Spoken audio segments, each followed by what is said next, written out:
देखिए, पैरामेडिक्स में हम लोगों ने 41,868 पैरामेडिक्स की अब तक भर्ती की है,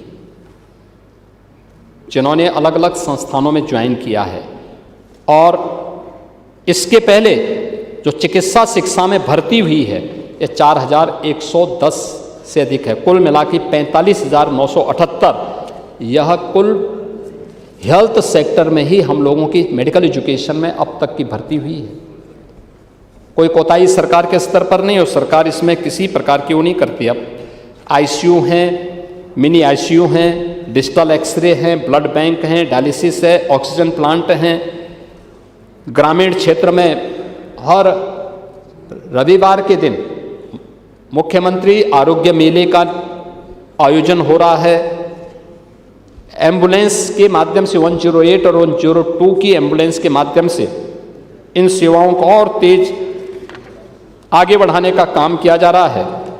अब हम AI, genomics, telemedicine, medtech, healthtech, इन सब पे हम आगे चर्चा भी करेंगे, क्योंकि बजट में भी हम लोगों ने इसमें कुछ घोषणा की है, तो उसमें भी इन सब मुद्दों पे ये सभी चीज़ें आपने चूंकि इस मुद्दे को उठाया था तो उसको मैं इसलिए बोल रहा था कि इस पे भी हम सेंटर ऑफ एक्सीलेंस विकसित करने का काम कर रहे हैं।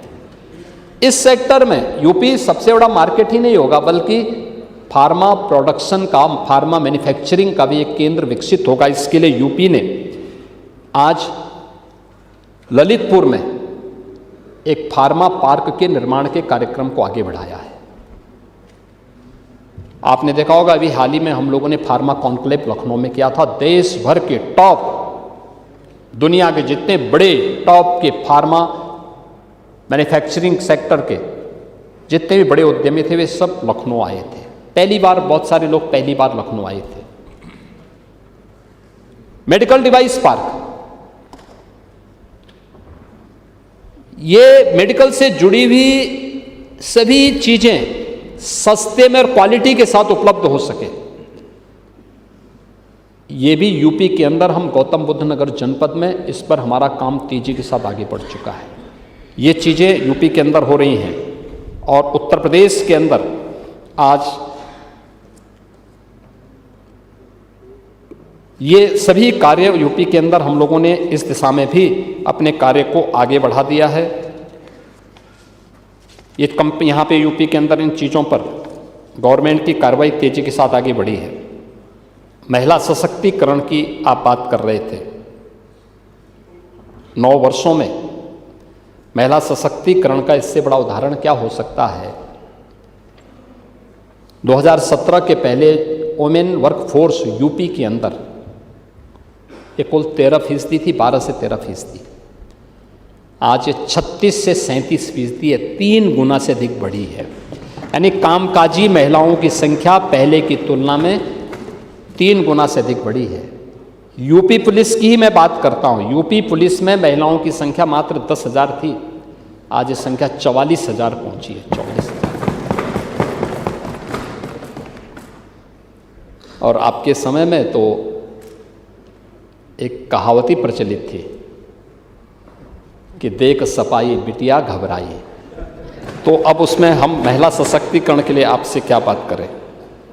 आज सुरक्षा से समृद्धि और एम्प्लॉयमेंट से एक्सीलेंस तक आत्मनिर्भरता, उद्यमी और नेतृत्वकारी नारी शक्ति उत्तर प्रदेश के अंदर लीडरशिप दे रही हैं। 9 लाख सरकारी नौकरी अब तक हम उपलब्ध करवा चुके हैं। इनमें 1,75,000 जो संख्या है ये केवल महिलाओं के लिए समर्पित है। जो सरकारी नौकरी की मैं बात कर रहा हूँ, ड्रोन दीदी, सेल्फ हेल्थ ग्रुप और लखपति दीदी को एक मजबूत इकोसिस्टम, वीसी सखी, हर ग्राम पंचायत में एक वीसी सखी बैंकिंग के कार्यों को तेजी से आगे बढ़ाने का काम कर रही है। और आप कह रहे थे कि गहना पहन करके कोई महिला निकल सकती है। आपके समय में तो दिन में नहीं निकलती थी, अब तो नाइट शिफ्ट में भी महिलाएं उद्योगों में और कार्यालयों में काम कर रही हैं। इससे बड़ा उदाहरण और क्या हो सकता है। उज्ज्वला योजना, बेटी बचाओ बेटी पढ़ाओ प्रधानमंत्री मातृवंदना, मुख्यमंत्री कन्या सुमंगला योजना, मुख्यमंत्री सामूहिक विवाह की योजना, सामूहिक विवाह की योजना में भी बेटी की शादी को लेकर के 1 लाख रुपया सरकार दे रही है।